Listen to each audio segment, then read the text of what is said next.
Hi, my name is Bethany, and today I wanted to talk to you about the difference between an anxiety attack and a meltdown. Now, if you're not sure what a meltdown is in the first place, I'm gonna go ahead and link you either up here or down here to the video I did on what meltdowns and shutdowns are, so you'll want to check that out first. So I ran across a video where this girl was talking about being newly diagnosed, and she was talking about where she would have anxiety attacks and she didn't realize what she was doing was hand flapping, so she thought she was just being dramatic by doing this. I don't recall if it was her or someone in the comments, but somebody said that they weren't sure what the difference between an anxiety attack and a meltdown were. For me, meltdowns and anxiety attacks have a different feeling about them.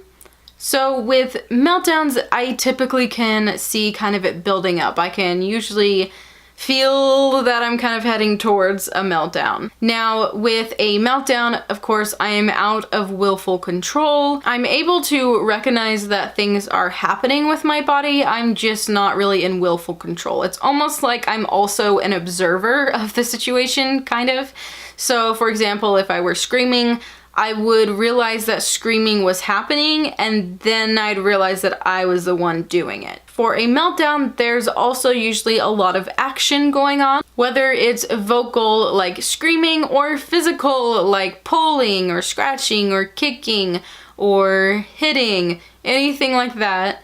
Those sorts of actions happen a lot with meltdowns. For me, it feels like a switch has been flipped that I usually try to desperately keep from being flipped, but it just kind of happened and somehow it got flipped, and this stuff is just going on. But for me, an anxiety attack comes out of completely nowhere. I usually don't know the actual trigger for it. Not that meltdowns seem to have one that I can peg down all the time either, but with anxiety attacks, it feels like it went from 0 to 60 like that, and it feels like almost like cold water in waves like washing over me and just like through my body.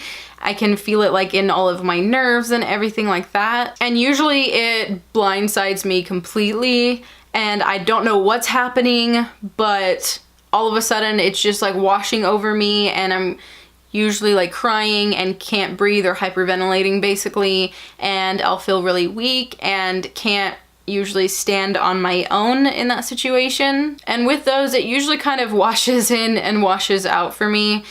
I don't typically immediately recover, but it doesn't take too long. I probably have to lay down for like 10 minutes or something like that, and I'll be pretty much back to normal, even though I feel like really tingly and exhausted. I experience both meltdowns and anxiety attacks, but I tend to typically experience meltdowns and shutdowns in smaller forms. For me, I've seen anxiety being almost like an all or nothing kind of thing, where maybe if it's more severe, it's just lasting longer. Now, looking online about anxiety attacks for this video, I do see that it seems like they count things that are lesser as anxiety attacks too.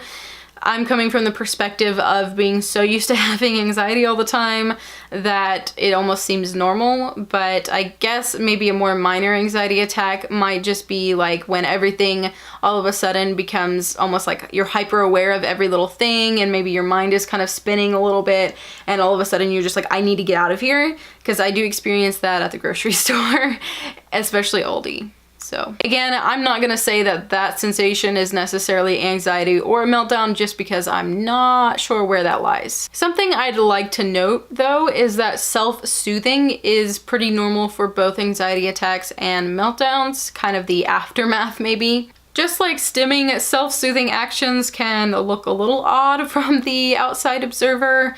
This could be like rubbing your skin, or like maybe even like pulling or twisting your hair. Some people like from the scalp, sometimes that relieves me a little bit, just like pulling on my hair from the scalp, or like when you stroke your face to calm yourself down, or your head, or sometimes even like mild soft rocking, stuff like that. Things that might even be considered stims normally. And this is normal coming from both the non-autistic and the autistic. So for people experiencing an anxiety attack, they might employ self-soothing techniques that they don't employ normally because they just went through a very unpleasant experience. So I hope this video helped you understand maybe the difference between how an anxiety attack and a meltdown feel, for me at least, and a few other people I noticed they kind of agree with that.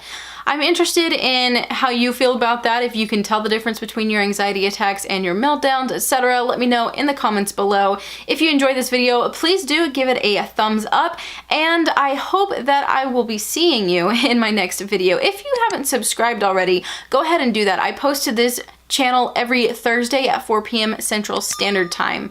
I hope that you're having a wonderful week. Bye!